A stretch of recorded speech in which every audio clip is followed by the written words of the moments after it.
Hello students, good morning. हमने अपनी last video में द्रव्यमान संरक्षण का नियम और स्थिर अनुपात का नियम पढ़ा था। आज हम द्रव्यमान से रिलेटेड तीसरा नियम कौन सा पढ़ेंगे? गुणित अनुपात का नियम। द्रव्यमान संरक्षण का नियम अगर आपने पढ़ा हो तो किसने दिया था? केमिस्ट्री का जो फादर जिसे कहा जाता है, किसको कहा जाता है? लेवाजियर या लेवासिए। तो द्रव्यमान संरक्षण का नियम लेवासिए ने दिया था, है ना। और हमने दूसरा पढ़ा था स्थिर अनुपात का नियम, उसका प्रतिपादन किसने किया था? प्राउट ने लिखवाया था आपको। आज हम जो पढ़ेंगे गुणित अनुपात का नियम, इसका प्रतिपादन किसने किया? तो इसका प्रतिपादन किया था डाल्टन ने। 10th में पढ़ा होगा आपने डाल्टन का परमाणु सिद्धांत। किसने किया था इसका प्रतिपादन? डाल्टन ने किया था। किसका? गुणित अनुपात का नियम। तो देखिए नाम में आ रहा है गुणित अनुपात। अब अनुपात है और द्रव्यमान से रिलेटेड पढ़ रहे हैं, मतलब द्रव्यमानों में अनुपात होगा। और कैसा होगा? गुणित, मतलब गुणजों में आएगा, ठीक है ना। एक अनुपात दूसरे का क्या होगा? गुणज होगा। या सरल भाषा में कह सकते हैं कि वो कैसे होंगे? सरल अनुपात के रूप में आएंगे। तो इसकी डेफिनेशन लिखते हैं पहले। इसकी डेफिनेशन क्या होती है? यदि इसकी डेफिनेशन क्या होगी? यदि दो या दो से अधिक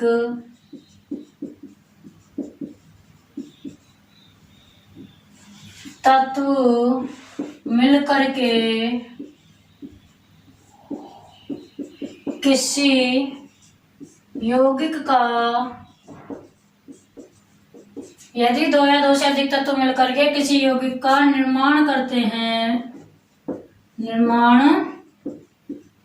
हैं तो उस यौगिक में उपस्थित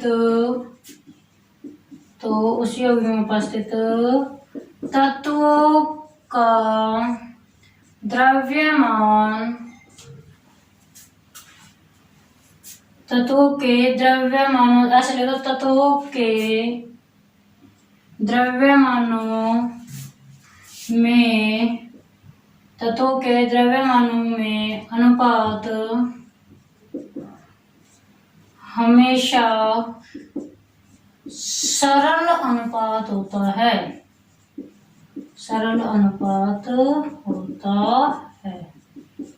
या कह सकते हैं कि दो या दो से अधिक तत्व मिलकर के जब किसी यौगिक का निर्माण करते हैं तो उस यौगिक में उपस्थित तत्वों के द्रव्यमानों का अनुपात क्या होता है? सरल अनुपात होता है। ऐसे भी लिख सकते हैं कि तत्वों के द्रव्यमानों का अनुपात, ऐसे लिख सकते हो, तत्वों के द्रव्यमानों का अनुपात हमेशा सरल अनुपात होता है। तो एग्जांपल लेकर देखते हैं। एग्जांपल लेकर क्या देखेंगे? देखिए एग्जांपल हम क्या करेंगे? हाइड्रोजन और ऑक्सीजन लेंगे और इनसे दो प्रकार के यौगिक बनाएंगे। क्या क्या? एग्जांपल में हमने लिया हाइड्रोजन H+ होता है, वह ऑक्सीजन O-2।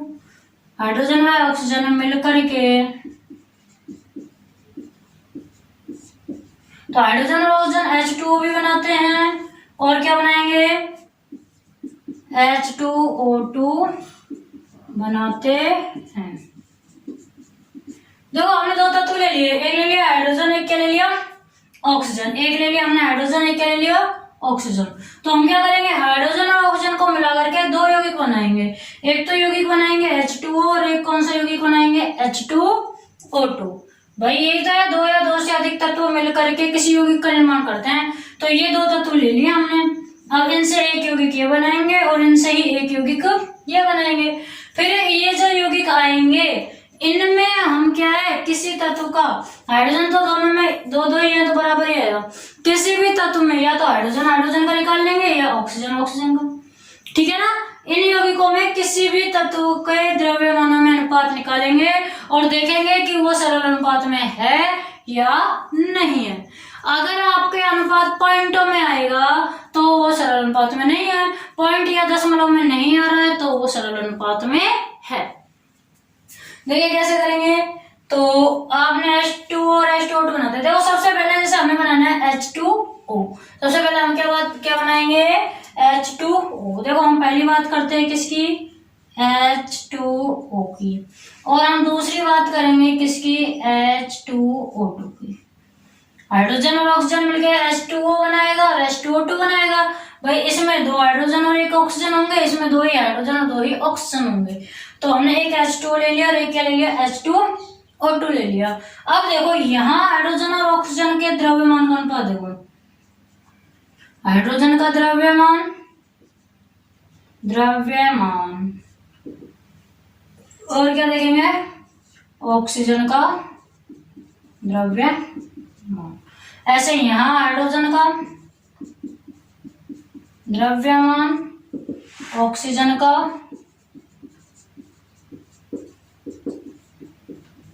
द्रव्यमान। देखो हाइड्रोजन का द्रव्यमान, हाइड्रोजन के कितने अणु है, 2, तो 2 से मल्टीप्लाई करेंगे। हाइड्रोजन 1 नंबर पर आता है, इसका द्रव्यमान भी कितना होता है, 1 ही होता है, ध्यान रखना है। इसका दुगना नहीं होगा, 2 नहीं होगा, इसका क्या होता है, 1 ही होता है। ठीक है। ऑक्सीजन का द्रव्यमान, ऑक्सीजन 1 ही है, तो ऑक्सीजन 8 नंबर पे आता है, इसका दुगना 16, ज्यादातर 16 होता है, वो दुगना करते हैं, लेकिन किसी किसी में दुगने से 1 ज्यादा पाया जाता है और हाइड्रोजन में दुगने से 1 कम है, यानी कि 1 ही होता है। ठीक है ना, ज्यादा अधिकांश से दुगना ही होता है, जैसे ऑक्सीजन में दुगना होता है। यहाँ निकालोगे तो 2 × 1 होगा इसका, तो वो क्यों हुई, और इसमें 2 ऑक्सीजन है तो 2 से मल्टीप्लाई करेंगे 16 को। ठीक है, तो देखो हाइड्रोजन का द्रव्यमान इधर भी 2 है और इधर भी कितना है, 2, और सरल करोगे 2:16, इधर क्या आएगा 2:32। हाइड्रोजन का दोनों तरफ 2 ही है। ठीक है ना। अब हमने बोला था कि जब 2 या 2 से अधिक तत्व मिलकर के 2 हैं, ठीक है ना, किसी यौगिक का निर्माण करते हैं। इन्होंने अब यहाँ 2 या 2 से अधिक तत्व हैं, यौगिक बनाए 2, एक बनाया H2O, एक बनाया H2O2। तो किसी यौगिक का निर्माण करते हैं, कितने यौगिक बनाए, 2, उनमें में उपस्थित तत्वों के द्रव्यमान।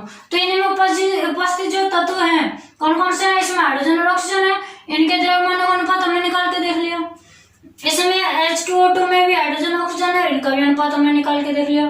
तो जब उनका हम तत्वों का द्रव्यमान निकालते हैं तो वो हमेशा क्या होता है, सरल अनुपात में ही पाया जाता है। या फिर देखो इतना निकाल लिया, अब देखो 2 तो दोनों तरफ ही हो रहा है। ऑक्सीजन का अगर हम देखना चाहे दोनों तरफ ऑक्सीजन का देखो, इधर ऑक्सीजन का कितना है, 16 है। देखो दोनों तरफ हाइड्रोजन से हाइड्रोजन तो कैंसिल हो रहा है, एक तरह से ये लगा लो। ऑक्सीजन का भी अगर हम देखेंगे तो इधर तो ऑक्सीजन का कितना है, 16 है, और इधर ऑक्सीजन का कितना है, 32। तो देखो 16 × 16, 16 × 2 32। ये वाला भी किस में आ रहा है, सरल अनुपात में आ रहा है। ये भी सरल अनुपात है, ये भी सरल अनुपात है, सारे सरल अनुपात में आएंगे, कैसे भी निकाल लेना। ठीक है। सरल अनुपात का मतलब ये है कि कोई सा एक अनुपात दूसरे का गुणज होगा। जैसे यहाँ 2 को अगर 8 से मल्टीप्लाई करते 16 आ रहा है ना, मतलब 16 2 का गुणज है। 2 को 8 से मल्टीप्लाई करने पर 2 को अगर हम 16 से ही मल्टीप्लाई करें 32 आ जाएगा, यानी कि ये भी सरल अनुपात है। 1 को अगर हम किससे मल्टीप्लाई करें, 2 से, 2 आ जाएगा। तो यानी कि दूसरा अनुपात पहले का गुणज है। इसी का मतलब होता है कि ये सरल अनुपात में है। अगर इनमें से कोई सा भी एक दशमलव में आता तो वो सरल अनुपात में नहीं होता। तो ये ही नियम दिया था किसने, डाल्टन ने क्या नियम दिया था कि 2 या 2 से अधिक तत्व मिलकर के किसी यौगिक का निर्माण करते हैं। यौगिक क्या होते हैं, जब तत्व निश्चित अनुपात में मिलते हैं तो यौगिक, और अनिश्चित अनुपात में मिलते हैं तो क्या कहलाता है, अनिश्चित अनुपात मिलते हैं तो मिश्रण। ठीक है, याद रखना हमेशा, अनिश्चित अनुपात है तो वो मिश्रण होगा, निश्चित अनुपात है तभी उसको यौगिक बोलेंगे। अब यहाँ निश्चित अनुपात या 2 हाइड्रोजन के लेने हैं और 1 ऑक्सीजन का निश्चित अनुपात है। यहाँ पर भी 2 हाइड्रोजन के तत्व और 1 ऑक्सीजन का, 2 ऑक्सीजन के निश्चित है ना, इसलिए इनको क्या बोलेंगे, तत्व बोलेंगे। ठीक है, तो ये आपको क्या हुआ, गुणित अनुपात का नियम। किसने दिया है गुणित अनुपात का नियम, डाल्टन ने। डाल्टन का एक और नियम आपको याद आ रहा है क्या, जी बिल्कुल याद आ रहा है, पढ़ा था कुछ 10th में या 9th में। कौन सा था, डाल्टन का परमाणु सिद्धांत। तो वो आपके 11th में भी है, थोड़ा सा हम यहाँ पर भी उसको लिख लेते हैं कि डाल्टन का परमाणु सिद्धांत क्या था। मतलब हमने ये बताना है कि डाल्टन ने परमाणु के लिए क्या क्या लाइनें बोली थी, वो हमें यहाँ पढ़नी है। डाल्टन की ही अब हम बात कर लेते हैं, किसकी, डाल्टन के परमाणु सिद्धांत की, कि डाल्टन ने परमाणु के बारे में क्या क्या बातें बोली थी, वो भी लिख लेते हैं। ठीक है,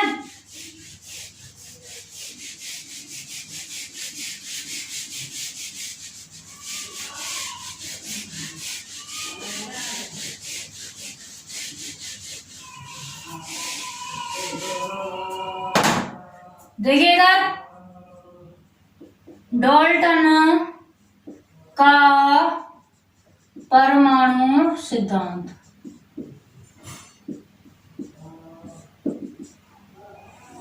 देखिए डाल्टन का परमाणु सिद्धांत क्या होता है।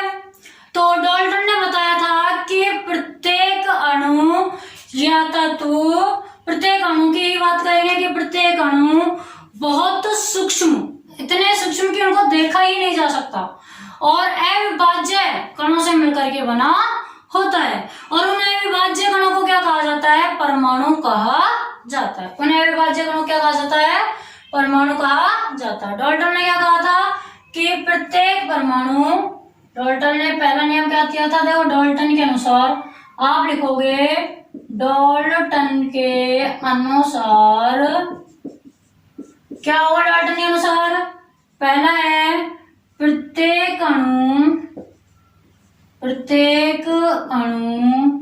बहुत ही सूक्ष्म अविभाज्य कणों से मिलकर बना होता है, बहुत ही सूक्ष्म या अविभाज्य कणों से मिलकर, अविभाज्य कणों से मिलकर बना होता है, जिसे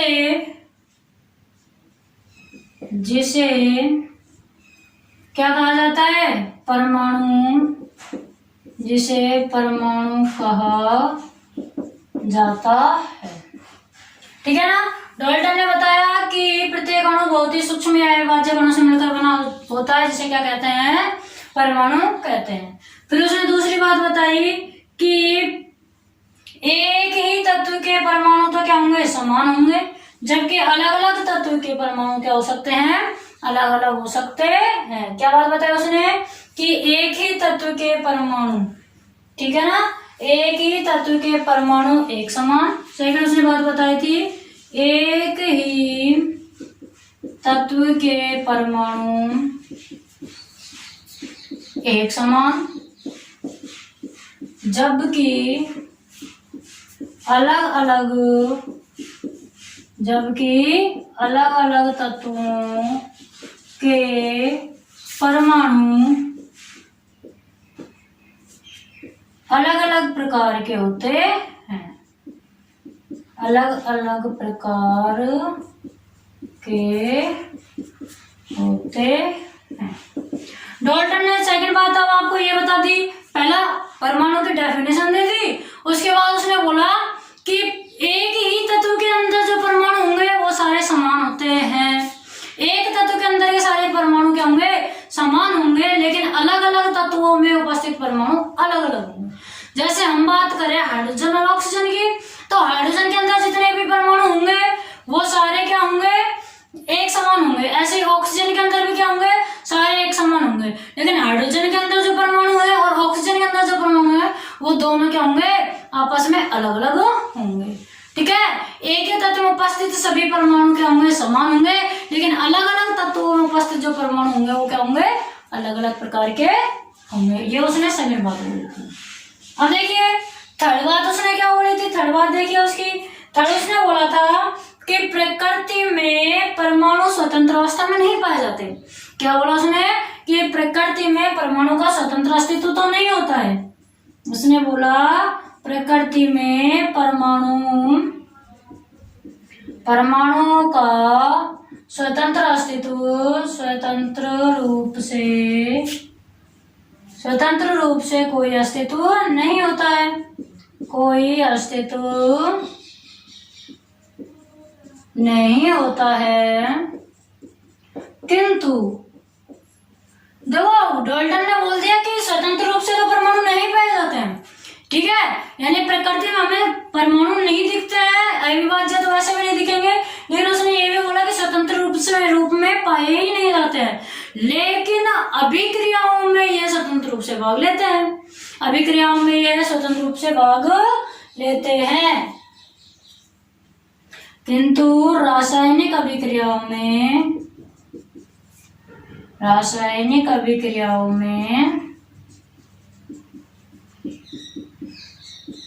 परमाणु स्वतंत्र रूप से भाग लेते हैं।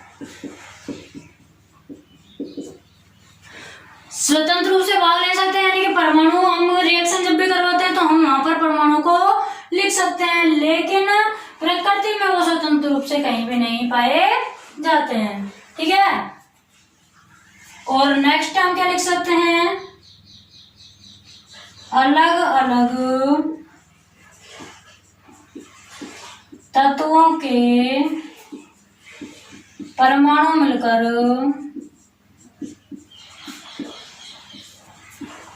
यौगिक का निर्माण भी करते हैं, यौगिक का निर्माण करते हैं, ये भी हम कह सकते हैं।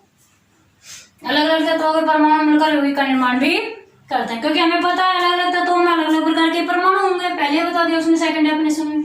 तो अलग अलग तत्वों के जो परमाणु मिलेंगे तो वो भी आपस में क्या बना सकते हैं, यौगिक का निर्माण कर सकते हैं। ये 4 नियम किसने दिए थे, डाल्टन ने। ठीक है, तो क्वेश्चन आपके आता है द्रव्यमान संरक्षण का नियम लिखिए, स्थिर अनुपात का नियम, गुणित अनुपात का नियम, डाल्टन का परमाणु सिद्धांत। 4 हमारे कंप्लीट हो गए। ये चारों में डाल्टन का परमाणु सिद्धांत अलग हो गया, लेकिन जो 3 है वो तीनों किससे रिलेटेड है, द्रव्यमान से रिलेटेड ही है। लेकिन अब जो हम 5वां नियम पढ़ेंगे वो द्रव्यमान से रिलेटेड ना होकर के किससे रिलेटेड होगा, आयतन से। ठीक है, किसने दिया है, वो गैलोसेक ने दिया है, तो उसका नाम ही यही है, गैलोसेक का आयतन संबंधी नियम। क्या नाम है, गैलोसेक का आयतन संबंधी नियम। तो अब हम पढ़ेंगे गैलोसेक का आयतन संबंधी नियम। आपका 5वां है गैलोसेक का आयतन संबंधी नियम।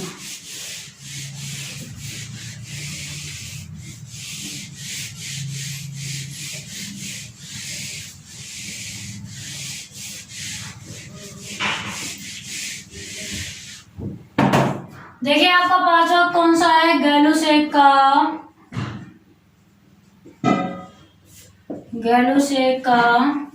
आयतन संबंधी नियम, आयतन संबंधित नियम। ये नियम क्या होता है, अब देखो इसमें आ रहा है आयतन संबंधित, मतलब इसमें आयतन आएगा। ठीक है, आयतन संबंधित तो क्या आएगा, आयतन आएगा। तो इस नियम में हम क्या पढ़ेंगे कि समान ताप एवं दाब पर, समान ताप एवं दाब पर अभिक्रिया करने वाली गैसों के अनुपात हमेशा क्या रहेंगे, सरल अनुपात में ही रहते हैं। समान ताप एवं दाब पर गैसों के संयोग करने वाले आयतनों में, समान ताप एवं दाब पर कोई गैस संयोग कर रही है, मिल रही है, ठीक है ना, तो उनका जो आयतन होगा वो सदैव एक सरल अनुपात में पाया जाता है। इसमें हम क्या लिखेंगे, देखो प्रतिपादन लिखने की जरूरत नहीं है, यही आ गया गैलोसेक का, यानी गैलोसेक ने दिया है तो डायरेक्ट लिखेंगे। इसमें क्या होता है ये नियम कि समान ताप एवं दाब पर, समान ताप एवं दाब पर गैसों के संयोग से या संयोग करने वाली गैसों का आयतन स्थिर रहता है। समान ताप एवं दाब पर गैसों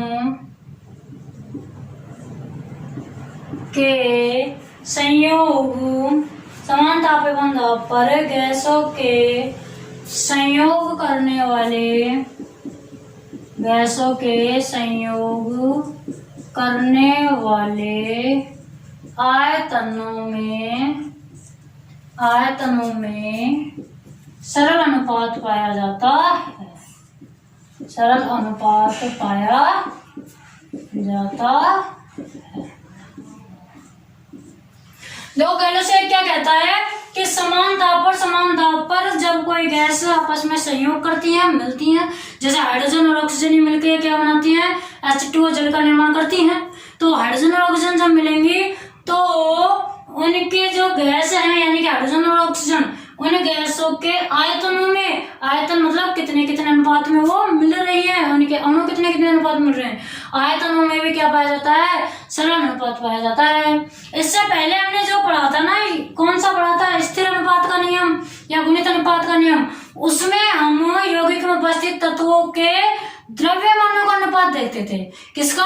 द्रव्यमानों का अनुपात। इसमें डायरेक्ट जो गैस क्रियाएं कर रही हैं उन गैसों का ही अनुपात देख रहा है आयतन, ठीक है, कि कितने कितने अणु उसके मिल रहे हैं। एग्जाम्पल देखिए,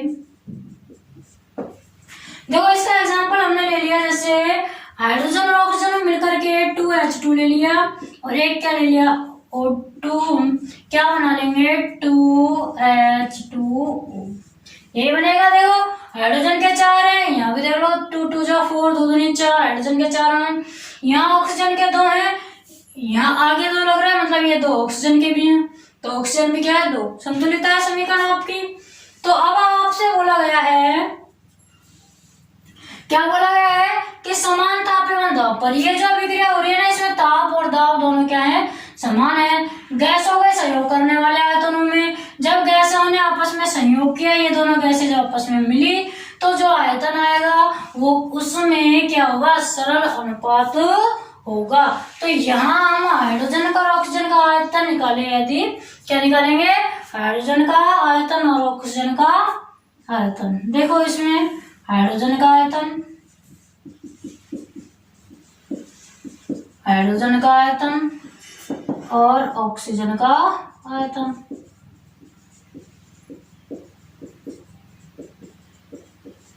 तो अच्छा देखो, हाइड्रोजन का आयतन और ऑक्सीजन का आयतन क्यों निकाल रहे हैं, क्योंकि हाइड्रोजन और ऑक्सीजन दो ही गैसों का तो हमने संयोग करवाया था।